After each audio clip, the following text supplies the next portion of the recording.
गृह मंत्री के जगदलपुर दौरे से करेंगे। बता दें आपको, देश के गृह मंत्री अमित शाह 24 मार्च को 2 दिवसीय दौरे पर छत्तीसगढ़ के बस्तर पहुंच रहे हैं। अमित शाह के बस्तर दौरे में सीआरपीएफ के 84वां स्थापना दिवस पर आयोजित कार्यक्रम में वो शामिल होंगे और इसके साथ ही नक्सल मोर्चे पर तैनात जवानों से मुलाकात कर जवानों को वीरता अवार्ड से सम्मानित भी किया जाएगा।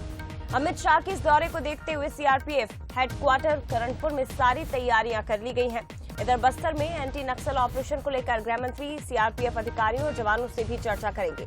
अमित शाह के बस्तर दौरे को देखते हुए बस्तर पुलिस ने भी पूरे संभाग में अलर्ट जारी कर दिया है।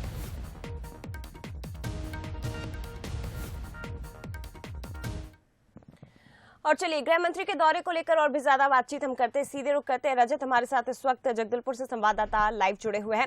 रजत, जानना चाहेंगे आपसे, 24 मार्च को 2 दिवसीय दौरा रहेगा गृह मंत्री अमित शाह का, किस तरह की तैयारियां हैं, सुरक्षा व्यवस्था किस प्रकार रहेगी, क्या कुछ कार्यक्रम इनके 2 दिनों में रहेंगे? जय जी, यूनियन होम मिनिस्टर जो है वो सीआरपीएफ के किसी कार्यक्रम में पहली बार यहां शामिल होने आ रहे हैं। मैं आपको बता दूं कि बस्तर में पैरामिलिट्री फोर्सेस की कुल 48 बटालियन जो है वो तैनात है। 2000 में सबसे पहली बार सीआरपीएफ की बटालियन बस्तर में भेजी गई थी शांति स्थापना के लिए। माओवादियों से जो लड़ाई चल रही है आर पार की, उसमें सीआरपीएफ ने शांति स्थापना की कोशिशों के बीच सर्वाधिक जो है बलिदान दिया है। दूसरा यह मौका है जब दिल्ली से बाहर ये रेजिंग सेरेमनी मनाने की तैयारी जो है सीआरपीएफ ने की है। आमतौर पर ऐसा होता था कि दिल्ली में ही इनकी रेजिंग सेरेमनी होती थी, लेकिन पिछली बार जम्मू कश्मीर में और इस बार बस्तर में।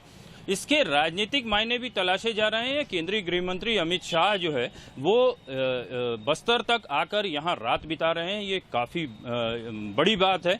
नक्सल इलाके में उनका पूरी रात बिताना और जवानों के साथ जो है वो उनके कार्यक्रमों में शामिल होना।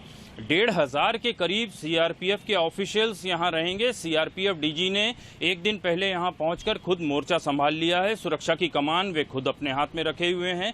जिला बल के 2 दर्जन से अधिक आईपीएस रैंक के अधिकारी जो है वो चेक पॉइंट्स तैयार करके सुरक्षा की समीक्षा कर रहे हैं। इसके अलावा 3,500 जवान जो है वो करनपुर और उसके आसपास के इलाके में डिप्लॉय किए गए हैं, जो सुरक्षा के लिहाज से हर आने जाने वालों की चेकिंग कर रहे हैं। इसके अलावा अगर करनपुर में कार्यक्रम की बात की जाए तो कल शाम यहां 5 बजे जगदलपुर के मां दंतेश्वरी एयरपोर्ट में उनका जो क्राफ्ट है वो लैंड होगा और हेलीकॉप्टर से वो करनपुर तक जाएंगे। यहां रात में बड़ा भोज जो है वो आयोजित होगा। जवानों के साथ अमित शाह जो है वो खाना खाएंगे और इसके बाद रात में एक सीआरपीएफ के ऑफिशियल्स के साथ एक बड़ी मीटिंग होगी। इससे भी जोड़कर देखा जा रहा है कि अब तक जो नक्सल फ्रंट पर लड़ाई चल रही है उसकी समीक्षा करने के साथ संभव है कि कोई नई रणनीति पर भी विचार हो। इस पूरे सिनेरियो को अगर देखा जाए तो ये दौरा काफी महत्वपूर्ण माना जा रहा है। पहली बार किसी इस तरीके के कार्यक्रम में केंद्रीय गृह मंत्री शामिल होने बस्तर पहुंच रहे हैं। राजनीति की अगर बात करें तो ऐसा जो प्रोटोकॉल है उस हिसाब से केंद्रीय गृह मंत्री की अगवानी करने मुख्यमंत्री को आना चाहिए, लेकिन अब तक इस बारे में जो है पुष्ट जानकारी नहीं मिल पाई है कि वे आ रहे हैं या नहीं आ रहे हैं। और चूंकि सामने इलेक्शन है, इसीलिए जो परसेप्शंस हैं वो तरह तरह के आ रहे हैं कि अमित शाह जो है वो एक 25 मार्च को बस्तर महाराजा प्रवीर चंद भंजदेव, जिनकी 1966 में गोलीकांड में हत्या कर दी गई थी, उनका जो है वो पुण्यतिथि का कार्यक्रम है। संभवतः वे उस कार्यक्रम में भी जाएंगे। राज परिवार के जो सदस्य हैं वो भाजपा से उनका जुड़ाव है, बड़े पदों पर भी वे रहे हैं, तो इस लिहाज से राज परिवार के जरिए जो है बस्तर के आदिवासियों को, यहाँ के वोटर्स को साधने की कोशिश अमित शाह कर सकते हैं।